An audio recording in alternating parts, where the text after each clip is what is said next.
Frankie de Jong Adamant, he's saying, I'm staying at Barcelona and I'm not reducing my wages. And no Harry Maguire into Chelsea interest.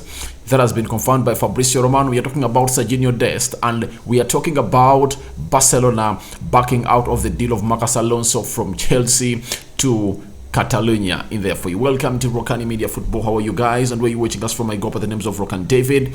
It's really a chilly Sunday where I am right now, but obviously, you know, Sundays we come in late because at least we need to recharge. We use Sundays to recharge because you know that we are always on a marathon until the end of the until the end of the week. So on Sunday we try to recharge in there for you, and obviously I know most of people of you, like some of us, will watch that boxing game between Anthony Joshua and that guy who will beat him and beat him for the second time in a row and retained all the titles that he got from Anthony Joshua in there for you. That was in Saudi Arabia, and obviously he lost in that for you. But AJ, that is Anthony Joshua, you need to uplift your game because you saw what it means.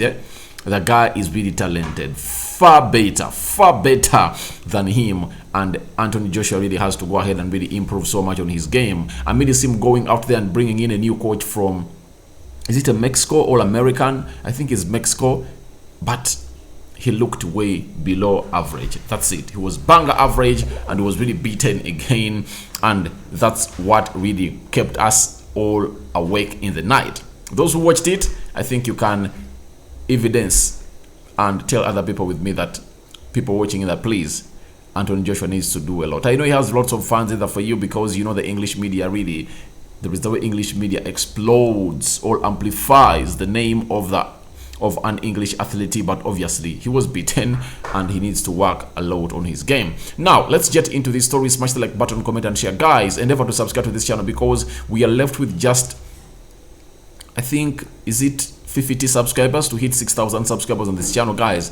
Let's subscribe to this channel because you guys are really the ones who make us what we are right now. Now today we have a story being reported by Gerard Romero. You know him very well. He's really a correspondent of Barcelona. He's always on Twitch. He's that fly on the wall. You all know him. Every transfer he has said that Barcelona is interested in has happened. You get, surprisingly, that of Jules Koundé. Thomas Tuchel was even in America and said that Jules Koundé is going to join them, and Gerard Romero said, guys, I'm being told by the people in Barca that Jules Koundé is coming to this side. He said, you are going to banter me, you are going to bash me, but wait until the D-Day. And obviously a week from then, when he said that, the player said no to Chelsea and went to play for Barcelona. So Gerard Romero is really a very good journalist, and when he tells you something from Barcelona, just believe it. Even this De Jong story, he's the man that really broke it close to 3-4 months back. That is 90% joining Manchester United. Now he's telling us that Frank de Jong is clear. He wants to stay at Barcelona without reducing his salary. Now this is where everything falls out from what the club wants. The club wants Frankie de Jong to go because he's earning £450,000 a week, and de Jong is telling him, I'm not reducing on my salary. I have deferred wages with you, and you told me that in this season you're going to be paying me £450,000 a week, such that you cover up for my deferred wages. So we are waiting to see what is going to happen in that deal, because Frankie de Jong is really a very important player, and he's really skilled and one of the best midfielders. He can play as a central defensive midfielder, he can play as a central attack midfielder. So that is Frankie de Jong for you, and waiting to see how it's going to go in between him and his Barcelona side in the for you. But when you hear what is coming in from Manchester United, they are saying they are still on the deal, and you know United is splashing money out anyhow. Even if Barcelona tells them that 100 million euros now for Frankie de Jong, they'll go in and buy him because they paid 60 for Casemiro.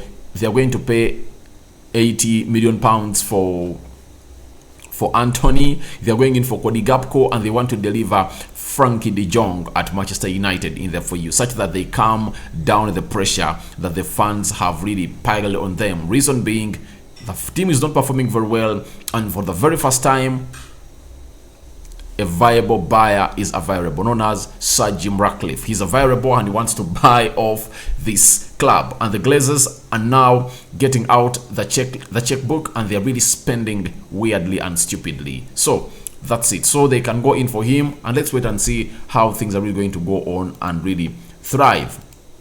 Then Xavi yesterday, when he was doing a press conference, as they're going to play a team today, and they're going to play in, as they're going to play today. Which team are they playing? Let me see. Barcelona. Which team are you playing? They're playing Atletico Bilbao. That's the team they're playing today. So he did a press conference, and this is what he said about Frankie de Jong. He said, Frankie de Jong reminds me of myself. He's spectacularly good as an interior and can play as a pivot. He will not be a center back. That's what Xavi is saying. And it looked like maybe they're forcing him out, and the player said, no, I'm going nowhere. That is him being adamant. They're persuading him to really go ahead and really reduce his salary. He's telling them no. But the manager of Barca is telling us that he's going to play as interior and as a pivot. That is a single pivot at Barcelona. And to me, I really believe that he's really a better player. But the problem is, Barcelona want to sell a player. Barcelona want to sell players to get in close to 100 million euros. That's why you see they agreed a 75 million euro fee for Frankie de Jong with Manchester United. That is guaranteed, plus 10 million euros of add-ons, and they want to sell Pierre-Emerick Aubameyang at 30 million euros. You get? So they want to see themselves sell players, because the assets they have that are really wanted now are Frankie de Jong.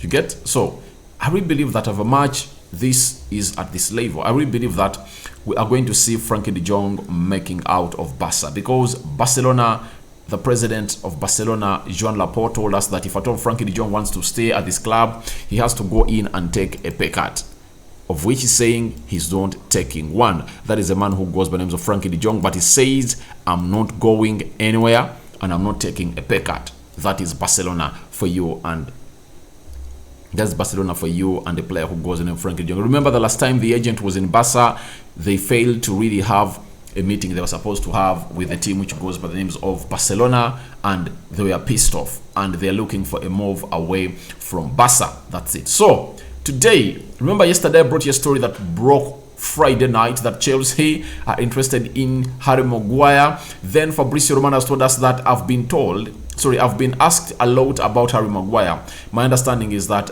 at the moment Chelsea's priority is Wesley Fofana.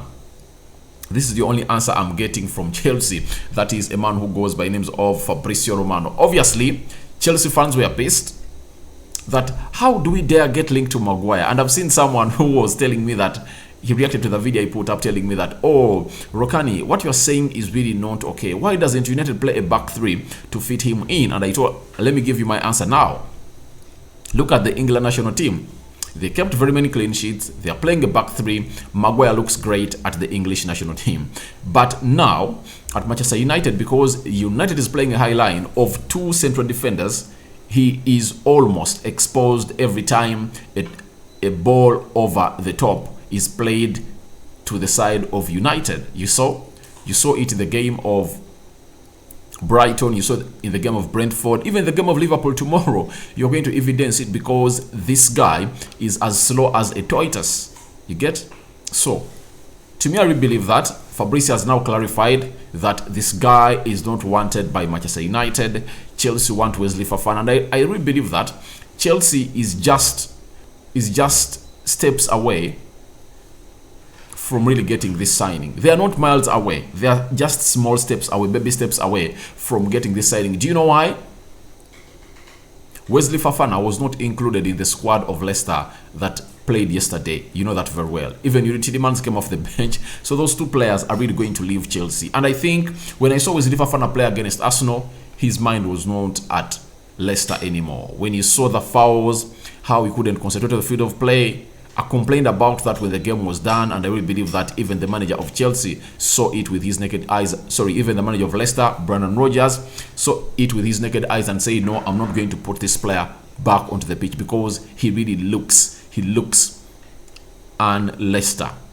He's a Chelsea player. His mind is telling him he's supposed to be playing for Chelsea, not Leicester. So they're in for Wesley Fofana, no Harry Maguire. And I gave myself a thought of mind, and this came to my mind. You get? I really believe that Harry Maguire and his team put up this story. Do you know why? There are scares that is not going to be part of the Manchester United starting 11 as we are playing Liverpool on Monday, because he can't play high line, and the manager Erik ten Hag has really identified him as one of the weakest spots into that central defense. And obviously the pressure that is on the manager for benching a 4-time Champions League winner and a World Cup winner, that is Rafael Varane, on your bench, and play Harry Maguire, who is really suspect. So I think the risk is so much, and the manager can't risk anymore, because he knows that last time Liverpool came at Old Trafford and beat United by 5-0. This time round it can even go worse, because Brentford at only half time they had put the ball at the back of the net of United 4 times. So he's afraid.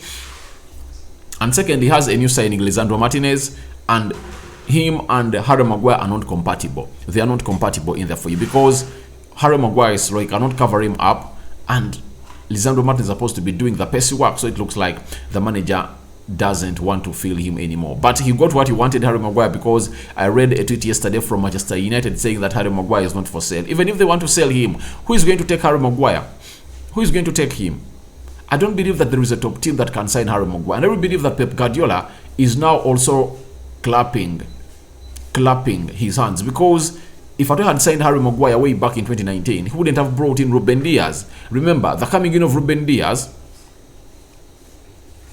genesis from Harry Maguire joining Manchester United. That's when Man City went in to bring Ruben Diaz, and it would have been the same thing altogether. If Man City had taken Harry Maguire, Manchester United would have gone in for Ruben Diaz. So Harry Maguire is not in the plans of Manchester United, and they obviously don't want him. Sorry, it's not the plans of Chelsea, and they are only looking for a man who goes by the names of Wesley Fofana, a deal that is expected to happen this week, because the player was not included into the lineup or the squad of Leicester yesterday.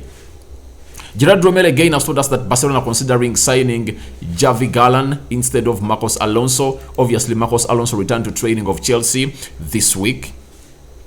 This week he returned because it looks like Chelsea and Barcelona are having bad blood, guys. They are having bad blood. They are having real bad blood, according to me. And that's why these days are not really going on. One, it started from Rafinha. It went to Jules Koundé. After Jules Koundé, it went to Azpilicueta.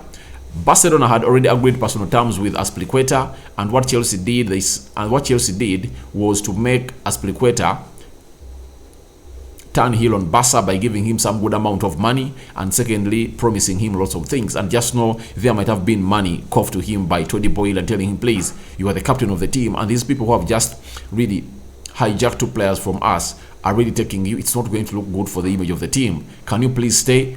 Make your demands. And he made his demands. They are fulfilled by Chelsea, and he stayed. So Barca really looked bad. Until now, they're really looking for a right back to play into that position, because even Serginho Dest is being looked at as a player who Xavi is not impressed with. I'm going to do that story next after this. So it looks like Chelsea is playing a hard ball. Marcos Alonso is going to stay at Chelsea, but obviously I doubt it, because they now have Cucurella. They are having Ben Chilwell. So how are they really going to go out there and not sell Marcos Alonso, because he has nowhere to play? I really believe that it will happen. It will happen. It will happen.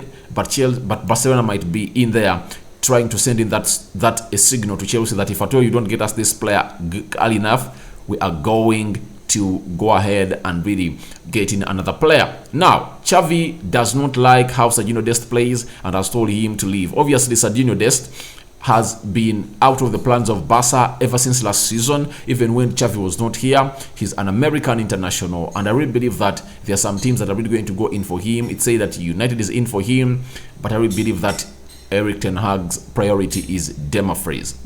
So let's wait and see where Serginho Dest is going to go. But it's always shaming and annoying to come out and being told by the manager that don't really like you. But it's better than saying that to a player other than Ole Gunnar Solskjaer, who knew that he was not going to play certain players and really left them at Manchester United to be there, and that really caused a lot of breakup in the dressing room, and hence he was sacked. So Xavi is really a man who tells you exactly that I don't want you here, please leave the club, as he did to the likes of Omutitis and the rest of the players at Barcelona. So guys, thank you for watching. Again, smash the like button, comment and share. This is the first video of the day in here onto the Rokani Media Football. Your reactions to Jong Adamant to leave Barcelona, then no Maguire Chelsea interest, then Marcos Alonso, Barcelona feeling like we are pulling out of the team. So thank you very much for watching in. I'm out. First video of the day. More is yet to come. Chelsea Leeds is on. Expect a match reaction after this game is done, but obviously Conor Gallagher has started, and Raheem Sterling right now is trying to go in, and he has really hit the ball wide, but he had really tried to take a shot to the goalkeeper. But obviously I'm not going to do a live commentary for this game because we have lots of things to do, but obviously expect a match reaction after the game between Chelsea and Leeds in the For You. I sign out for now. See you later. May the Almighty God protect you abundantly, and I cover you in the blood of Jesus Christ. And this is the channel. Rokan David is my name. I'm out.